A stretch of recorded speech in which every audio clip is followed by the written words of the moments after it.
Paris est à vous, l'émission qui donne le meilleur de la région capitale. Karine Verniol sur BFM Business.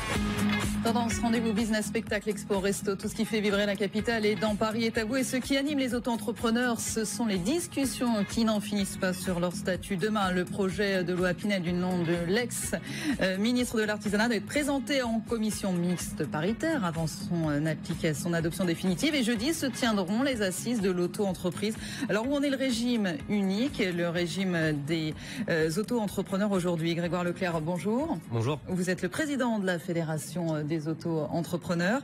Philippe Kaltenbach, bonjour. Bonjour. Vous êtes sénateur PS des Hauts-de-Seine, auteur d'un rapport en juillet dernier, justement sur ce statut des auto-entrepreneurs. Thibault Langsat, bonjour. Bonjour. Vous êtes responsable du pôle entrepreneuriat au MEDEF. Et puis normalement, nous sommes en ligne avec Frédéric Le Signol. Bonjour.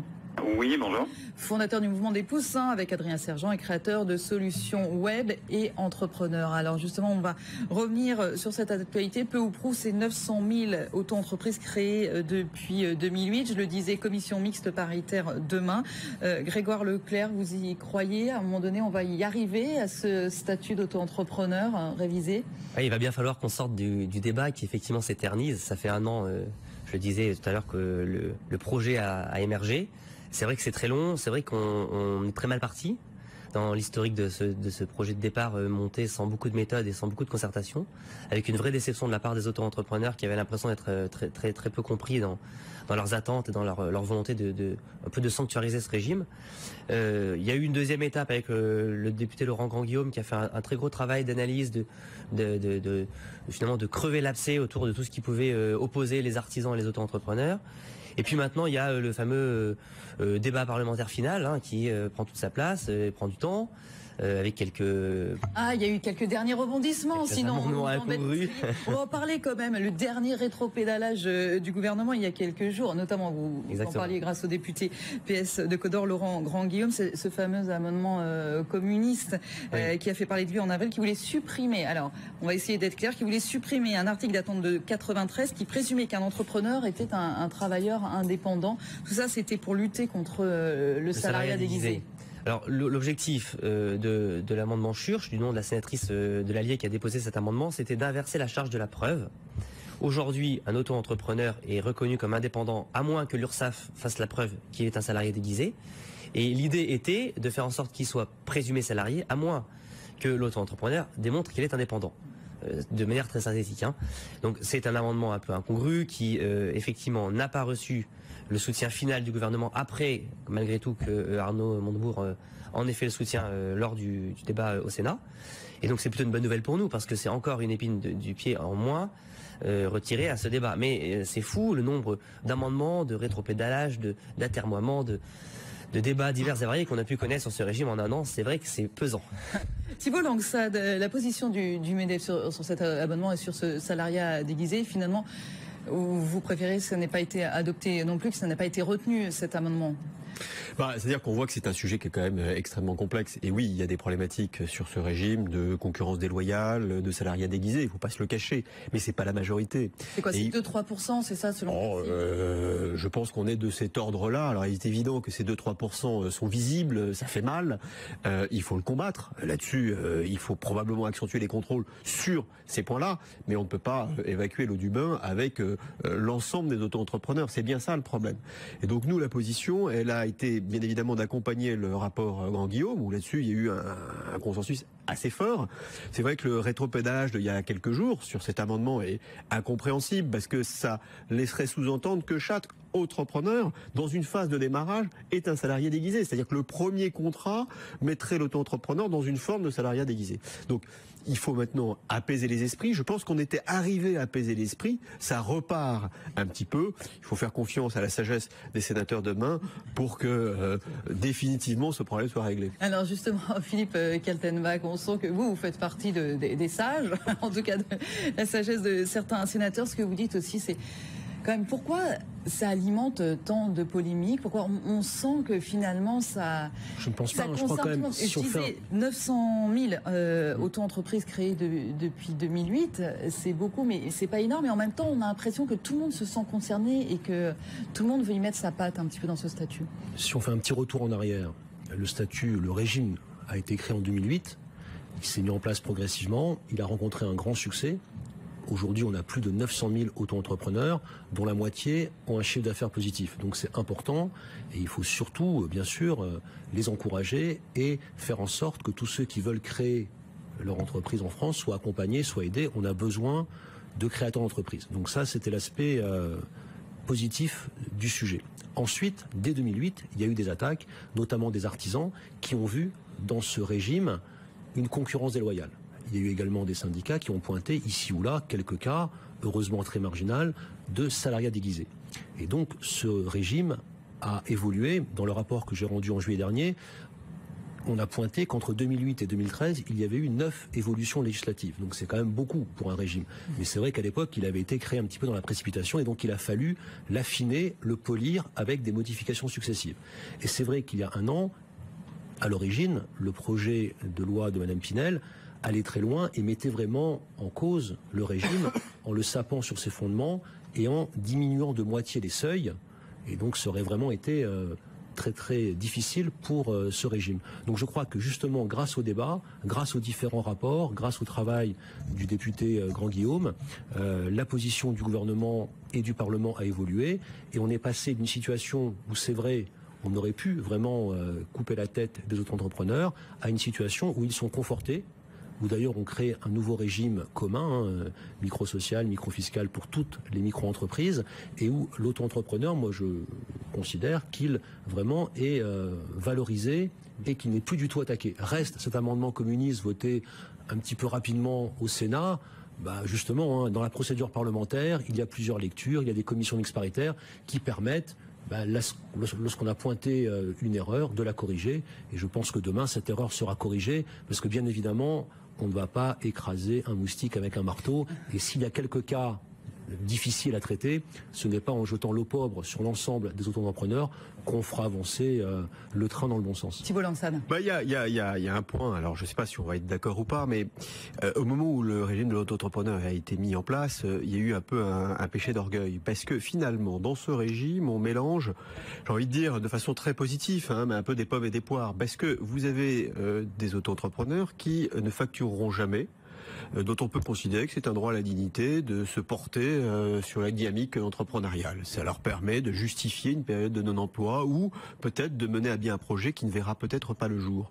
L'autre point, c'est que vous avez des gens qui vont s'inscrire plutôt dans une démarche d'activité secondaire. Autrement dit, c'est tout à fait honorable, qui vont essayer de gagner un peu plus, d'arrondir les fins de mois, de pas faire du black, mais tout simplement de faire une activité secondaire. Un tiers, et puis après, un tiers. Et après, vous allez avoir des entrepreneurs qui vont être dans une logique de création d'emplois, d'investissement, et dont le régime va être totalement provisoire. C'est-à-dire que c'est le pied à l'étrier qui va permettre de pouvoir constituer son entreprise. Moi, hier, j'étais à Cergy, une entreprise dans la restauration. Il est auto-entrepreneur. Son chiffre d'affaires est déjà de 15 000 €. Eh bien, pour commencer, parce que le club sportif lui a donné une petite concession, lui a donné du matériel, il a commencé avec le régime. Ce qui voudrait dire que d'ailleurs, au passage, aujourd'hui, il serait salarié du club sportif, ce qui n'est pas le cas. Et donc, on a des profils qui sont très différents, parce que sur les 900 000 auto-entrepreneurs, c'est très éclaté. Et il faut faire attention que les activités secondaires, que les personnes qui sont dans une dynamique très entrepreneuriale, qui vont utiliser, eh bien, ne soient pas pénalisées par finalement quelques personnes qui vont tordre le modèle et oui, vont faire la concurrence déloyale à des acteurs déjà en place. Ah oui, on va en reparler dans un instant. Frédéric Lossignol, donc fondateur du mouvement des Poussins, vous êtes en ligne avec nous. Est-ce que aujourd'hui vous avez l'impression que les choses sont apaisées et qu'effectivement on va arriver à un régime, à un statut qui mettra d'accord à peu près tout le monde? Alors sur ce qui arrive, la commission paritaire, nous avons l'impression effectivement que la mobilisation... Excusez-nous, allô, on va pas pouvoir rester en ligne, il faut que vous trouviez une autre ligne parce que là on ne vous entend pas du tout. Frédéric Lossignol, on va voir si on peut vous retrouver et vous entendre correctement. En attendant, les derniers chiffres quand même, Grégoire Leclerc, on disait pratiquement 1 million d'auto-entrepreneurs en France aujourd'hui par rapport à, on disait un tiers conserve une activité salariée par rapport justement aux questions de chiffre d'affaires. Combien ne déclarent aucun chiffre d'affaires? Effectivement, aujourd'hui, 52% déclarent du chiffre d'affaires, 48% n'en déclarent pas. Pour plusieurs raisons d'ailleurs, certains parce qu'ils se sont inscrits un peu vite et n'ont effectivement trouvé aucune activité réelle qui avait un corps derrière qui permettait de faire du chiffre d'affaires. D'autres parce que ils se sont inscrits vraiment trop vite et en fait ils n'ont jamais eu de projet entrepreneurial. Donc on a effectivement un peu de tout. Alors l'hétérogénéité de ces profils, en soi, elle n'est pas tellement gênante. C'est le grand bassin, c'est le grand bouillon de la première marche de la création d'entreprise. Il est simple, il est lisible et c'est ce qui a fait sa force. Vous voyez, on arrive à comprendre très facilement comment fonctionne un régime. En 10 minutes, vous expliquez à un Français lambda le fonctionnement du régime, le fonctionnement des charges, le fonctionnement de la TVA. Ça, c'est très simple. Et donc, c'est ce qui leur donne envie de se lancer. Et c'est ce qui fait la force, c'est ce que vous défendiez, Philippe Kaltenbach. Il faut la simplification administrative, la simplification fiscale, c'est ce qui fait la force. Donc ça, c'est une réussite, c'est très simple. Aujourd'hui, pour se déclarer auto-entrepreneur sur Internet, en un quart d'heure, c'est possible. C'est pourquoi, en effet, comme cela a été dit, certains se déclarent un peu vite. Ensuite, ils vont retrouver un travail salarié et puis, ils restent de fait auto-entrepreneurs, mais ils sont salariés par ailleurs. Et puis aussi, il faut aussi le dire, c'est pas toujours facile de créer une entreprise et puis après de trouver des clients. Donc certains vont créer l'entreprise et vont mettre un peu de temps aussi à trouver des clients. Donc dire qu'un an pour trouver des clients n'est pas une durée qui est forcément exorbitante. Alors je vous redonne créer la une parole. Entreprise, c'est quand même long, difficile et ça demande de l'énergie et de la persévérance. Juste 30 secondes. Non, alors, je voudrais juste que, pour les auditeurs qui nous écoutent, c'est un régime. On ne crée pas une entreprise, on n'a pas un cabis, on n'a pas une obligation. Enfin, on postule pour un régime il faut faire attention que dans la démarche de création d'entreprise, c'est pas tout à fait la même logique. Mais voilà, c'est la première marche dont parlait à l'instant Grégoire Leclerc. Une entreprise individuelle. Mais bon, c'est un détail. Alors, je voudrais juste redonner la parole à Frédéric Lossignol. Normalement, on vous entend mieux. Alors, justement, je voulais votre avis aujourd'hui sur ce régime tel qu'il devrait finir par être voté et adopté. Aujourd'hui, donc, on a un projet de loi qui a été adopté à l'Assemblée nationale et à l'unanimité en première lecture au Sénat le 17 avril. Il passe demain en commission paritaire, donc c'est une date effectivement très importante. Nous, on a l'impression, nettement quand même, que la mobilisation porte ses fruits. Néanmoins, on reste prudent sur beaucoup de points. Mais sur les points essentiels, sur lesquels la mobilisation s'est portée, aujourd'hui on a 140 000 signatures sur la pétition des auto-entrepreneurs, cette mobilisation a porté sur 3 points particuliers qui étaient la non-limitation du chiffre d'affaires, la non-limitation dans le temps et, très important aussi, pas d'exclusion de métier, parce qu'il était question au départ justement avec des sujets qui avaient été lancés comme la concurrence déloyale auprès des artisans, etc., d'exclure les artisans. Donc pour nous, c'était totalement aberrant de faire ça. Et sur ces questions-là, les auto-entrepreneurs n'ont pas plié, c'était tous ensemble. Donc sur ces 3 points-là, on pense que c'est très favorable demain. Entendu. Thibault Langsat, justement, la question des artisans. On sait que c'est encore une question sensible. Je crois notamment que l'Union des auto-entrepreneurs demande depuis plusieurs mois à faire son entrée au MEDEF, que les artisans du bâtiment ne sont pas trop d'accord.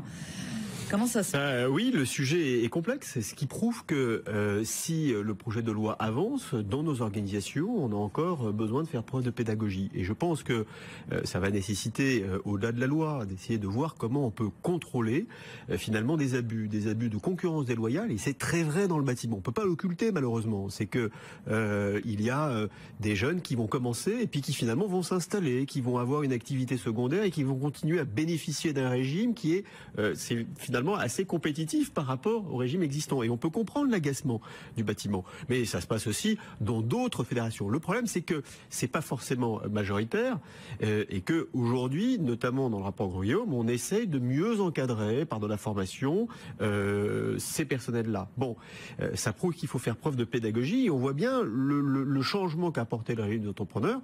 Il y a encore des points de discussion. Voilà, c'est comme les 35 heures. Voilà. Ce sont des sujets éminemment structurants pour notre société. C'est une avancée. Eh bien, il faut encore faire preuve de pédagogie. Grégoire Leclerc. Alors, en fait, si je peux prendre un peu le pendant de ce que dit Thibault Langsat, le projet de loi, il fait 2 choses. Effectivement, il va un peu mieux contrôler le régime de l'auto-entrepreneur sur les activités artisanales, là où on a besoin d'avoir des assurances, d'être certain que les gens sont qualifiés, et effectivement, pourquoi pas, de les encadrer, même lors du stage préalable à l'installation, qui reste à définir dans sa forme. Mais le projet de loi, il fait une deuxième chose qui est fondamentale, à mon avis, et qui règle une grande partie des problématiques de concurrence déloyale, c'est qu'il ouvre en réalité la simplification du régime de l'auto-entrepreneur à l'ensemble des régimes d'entreprises individuelles. Et en faisant cela, on met tout le monde sur le même pied d'égalité. Il n'y a plus les uns qui payent des charges que lorsqu'ils font du chiffre et les autres qui en payent tout de suite, les uns qui payent une cotisation foncière et les autres qui n'en payent pas. Tout est remis sur un même pied d'égalité avec un même mode de calcul, une même manière de comprendre le fiscal, le social et le patrimonial. Ce qui demande d'ailleurs des discussions juridiques très avancées avec la chancellerie parce que certains débats sont vraiment au fond. Mais on arrive finalement à crever et l'abcès des qualifications d'un côté et la mise au même niveau de l'ensemble des travailleurs indépendants pour qu'ils aient tous les mêmes armes finalement pour aller au combat. Et je pense que ça c'est la vraie avancée du régime de l'auto-entrepreneur par-delà les débats un peu stériles des 5 dernières années de concurrence déloyale un peu idiote ou. Mais ceci dit, qui existe. Non, ce que je veux dire, le débat n'est pas centré là-dessus. Non, mais il y a deux phénomènes de concurrence déloyale. C'est très vrai dans le bâtiment, mais on peut pas l'occulter. Ce que je veux dire, c'est que là, les éléments sont assez probants. C'est un véritable secteur. Et puis, vous avez des segments où il y a des professions, et on va pas les citer parce que le but n'est pas remuer le couteau dans la plaie, mais qui peuvent utiliser ce régime-là pour une précarisation de salariés. Bon, voilà, vous exercez une profession et on vous dit, on te met à disposition des bacs et des ciseaux. Tu vas prendre ce régime auto-entrepreneur et tu feras ce que tu voudras le week-end, tu pourras continuer ton activité, mais en attendant, tu es dans une situation de quasi-salarié. Et auquel cas, c'est pas une façon c'est pas une façon correcte, au regard de la loi, de faire bosser les gens. Donc il faut combattre des abus.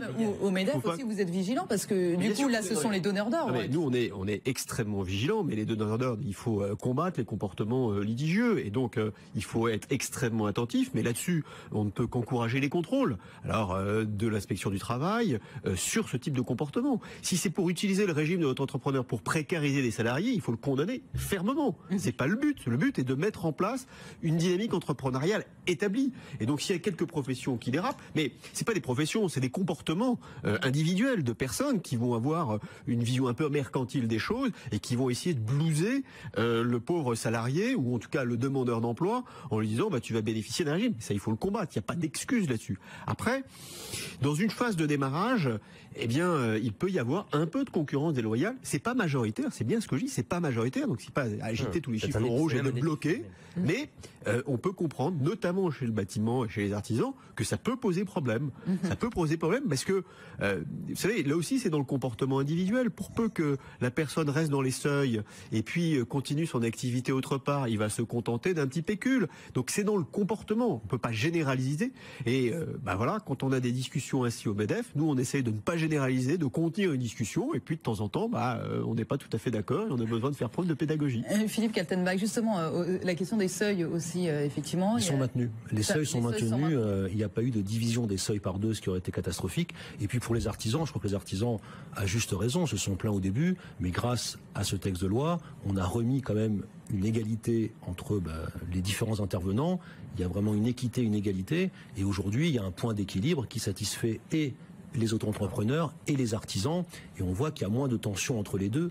Et c'est tant mieux parce qu'il y a de la place pour tout le monde. D'ailleurs, dans le texte de loi, il y a des garanties qui sont prises aussi en matière d'inscription à la Chambre des métiers, en matière de paiement de la taxe aussi pour la Chambre des métiers. Donc on voit que petit à petit, à partir d'un régime qui c'est vrai a été très critiqué au début et qui a été mis en place dans la précipitation en 2008, on a petit à petit, grâce au travail législatif et grâce au travail des différents acteurs, réussi à avoir maintenant quand même un régime qui, je crois, arrive dans une phase de maturité et qui doit permettre, et c'est l'objectif, de faciliter la création d'entreprises, parce que c'est vrai que le gros atout de ce régime, c'est sa simplicité au moment de la création et dans le fait qu'on sait tout de suite qu'on ne va payer que sur le chiffre d'affaires. Il n'y a pas de frais à avancer.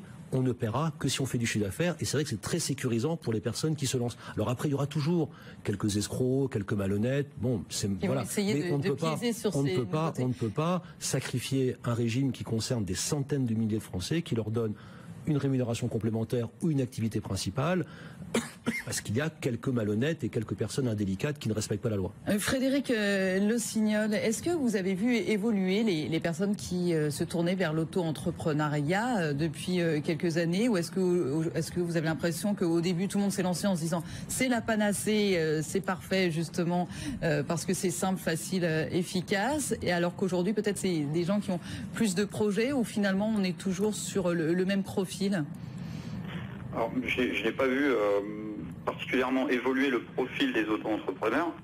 Par contre, ce que j'ai vu, effectivement, c'est que lorsqu'il y a eu ces annonces faites à l'époque par Sylvia Pinel, donc qui était ministre de l'Artisanat et du Commerce. Là, il y a eu vraiment une nette défiance des gens qui disaient clairement qu'ils allaient stopper leur auto-entreprise, etc. Donc on voit bien quand il y a un danger imminent sur ce régime, ça crée vraiment des tensions, des craintes, des peurs qui peuvent amener les gens à stopper leur projet. Et le régime auto-entrepreneur aujourd'hui, voilà, au-delà de procurer des revenus complémentaires, c'est très bien, ça sort aussi des gens de la précarité, mais ça a une autre fonction aussi, c'est que ça développe l'esprit d'entreprendre en France. C'est-à-dire que ça a levé des barrières, ça a levé des barrières qui avant étaient clairement financières, relationnelles, etc. Tout le monde, donc c'est ce qu'on défend au mouvement des Poussins, c'est l'entrepreneuriat pour tous. Pour revenir sur les chiffres et pour rebondir ce que vous disiez à l'instant, Grégoire Leclerc, si je prends vos chiffres de la Fédération des auto-entrepreneurs, les inscriptions sont en recul de 7% sur les 4 premiers mois de l'année 2014 versus 2013. Oui, tout à fait. Est-ce que justement c'est lié à cette incertitude dont parlait Frédéric Lossignol ? Très franchement, nous on pense que oui. Ils sont d'ailleurs en recul de 13% en 2013 par rapport à 2012, alors qu'entre 2009 et 2012, ils étaient quasiment stables, voire en légère croissance. Et on a vu à partir du mois de mai 2013, donc le lendemain des annonces de Sylvia Pinel, les inscriptions commençaient à baisser. Et donc c'est ce qu'on dit en général en économie, et ça se vérifie évidemment en création d'entreprise. Quand on casse la confiance, on casse l'envie d'entreprendre, et donc on casse la dynamique entrepreneuriale. Et donc on le voit un peu moins ces derniers mois, on l'a vu beaucoup en fin d'année et un petit peu au début de l'année 2014. La création d'entreprise a pris un plomb dans l'aile. Et c'est dommage parce que on aurait pu très bien faire évoluer le régime intelligemment avec un peu plus de méthode, un peu plus de concertation et moins de friction, moins de tension. On aurait sorti un projet de loi, je pense, plus rapidement, plus efficace et sans doute avec encore plus de résultats. En tout cas, on touche au but. On touche au but, et je tiens à préciser que la création d'entreprise, ce n'est qu'une première étape. La deuxième étape, c'est d'entretenir les entreprises dans leur croissance. Et ça, pour ça, il faut qu'on soit bon en accompagnement, il faut qu'on soit bon dans leur compréhension, dans leur formation. Et ça aussi, c'est un gros travail du quotidien. Et oui, c'est l'étape d'après, très rapidement, pour conclure, Thibault Langsade. Effectivement, une fois qu'on est arrivé au seuil, après, l'idée, c'est de les aider à passer. Vous disiez tout à l'heure, on n'est pas forcément dans la création d'entreprise, c'est les aider à... Alors après, arrivent des questions beaucoup plus structurantes, qui est la formation, l'accompagnement et le financement. Parce que, bien évidemment, ce sont les étapes qu'il faut privilégier quand on est dans une dynamique entrepreneuriale. Et là, il faut quand même reconnaître qu'en France, depuis une dizaine d'années, on a énormément progressé pour financer l'amorçage des jeunes entreprises qui se créent. Maintenant, je vais revenir juste un point, c'est que la croissance. Mais alors, juste un point, c'est que l'explication aussi de la dégradation des auto-entrepreneurs, c'est qu'on est sur un climat de confiance qui est pas forcément très bon et sur une dynamique de croissance qui flirte le 0,9, 1 point. Et donc, c'est pas forcément les indicateurs meilleurs pour pouvoir se lancer dans une aventure entrepreneuriale. C'est un climat global. On est tous d'accord. Thibault Langsade, merci beaucoup à vous. Je rappelle que vous êtes responsable du pôle entrepreneuriat au MEDEF. Frédéric Lossignol, fondateur du mouvement des Poussins, avec nos téléphones. Merci beaucoup à vous. Philippe Kaltenbach, sénateur PSD Hauts-de-Seine. Merci à vous. Grégoire Leclerc, président de la Fédération des auto-entrepreneurs. Affaire à suivre. Donc, merci beaucoup à tous les quatre. Paris est à vous. Continue dans un instant, juste après un nouveau journal sur BFM Business. Paris est à vous. L'émission qui donne le meilleur de la région capitale.